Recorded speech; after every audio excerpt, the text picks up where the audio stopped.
Jak nic nie jadłeś, to skąd czerpałeś energię?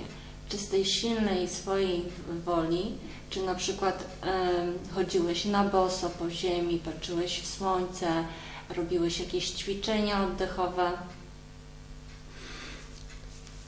Odnośnie czerpania energii przez ciało człowieka, obserwując, jak moje ciało funkcjonuje, jak mój umysł funkcjonuje, także w okresie życia bez jedzenia, mogłem porównać, w jaki sposób człowiek funkcjonuje, kiedy czerpie energię z różnych źródeł.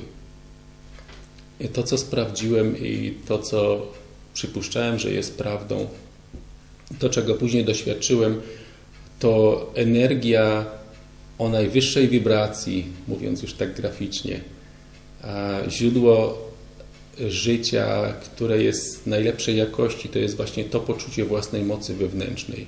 Bo im człowiek czuje to dokładniej, mocniej, głębiej w sobie, tym większą ma tą moc. Można o tym też zapomnieć. Jest to bardzo ciekawe doświadczenie, kiedy człowiek zapomina i nie czuje tego.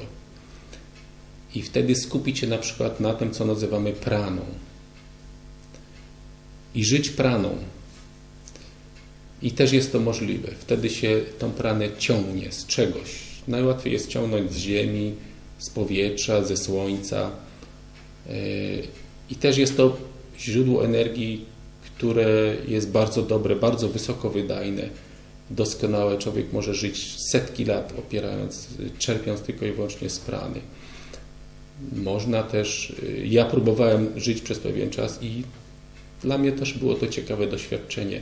Ale jak to robiłeś? To są techniki, opiszę te najprostsze, które ja robiłem. Wyszedłem na przykład na dwór, boso, na ziemi, stojąc, czując ziemię i jej energię i równocześnie czując słońce, które padało na moje ciało, będąc prawie zupełnie rozebranym, stawałem się czymś, co się. Z wszystkich kierunków równocześnie, i z ziemi, i z góry, i z boku. I wtedy czułem, jak to wpływa do mnie. I ja to rozprowadzałem po wszystkich nerwach, komórkach, po wszystkich naczyniach krwionośnych i tak dalej. Często tak trzeba było jakby ściągać tą energię do siebie, czy to wystarczyło raz dziennie przez 10 minut? Jak ja to często robiłem? Ja to robiłem raz na kilka dni, kilka tygodni, kilka miesięcy, czasami kilka razy dziennie. To zależało od okoliczności. Kiedy byłem na zewnątrz i były warunki takie, chociażby ciepła pogoda, miejsce, gdzie można pochodzić boso, to robiłem to z przyjemności.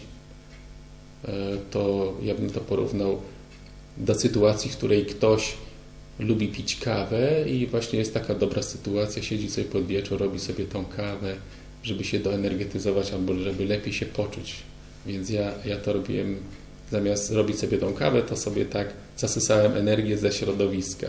Nie było mi to potrzebne, dlatego że były często momenty, kiedy odczuwałem, że poziom energetyczny ciała jest niski, obniża się niebezpiecznie w dół. To wystarczyło mi wtedy, kiedy sobie usiadłem, tak jak na przykład teraz, i skupiłem się na sobie. Poczułem tą moc wewnętrzną i natychmiast nastąpił gwałtowny przyrost energii życiowej, światło. Ja jak zamykam oczy, to widzę światło, więc od razu widziałem rozbłysk światła. I to światło mogłem rozprowadzać i to już było wystarczające. I to nie miało znaczenia, czy ja byłem na słońcu, na plaży, czy byłem w piwnicy ciemnej, wilgotnej. To działało zawsze w ten sam sposób. Więc jeżeli zapominałem się, na przykład prowadząc samochód przez długi okres czasu, albo siedząc w dużej grupie ludzi, gdzie każdy jest skupiony na tym, co mówię, czyli każdy jak gdyby zasysa maksymalnie ode mnie, ile może tych informacji, tej energii, to ja czułem wyraźnie, jak ten poziom energetyczny mi się obniża. I zapominałem po prostu o tym, żeby żyć na własnej mocy wewnętrznej, na woli życia. To wtedy wystarczyło mi, kiedy się skupiłem. Kilka sekund już wystarczało, żeby to powracało.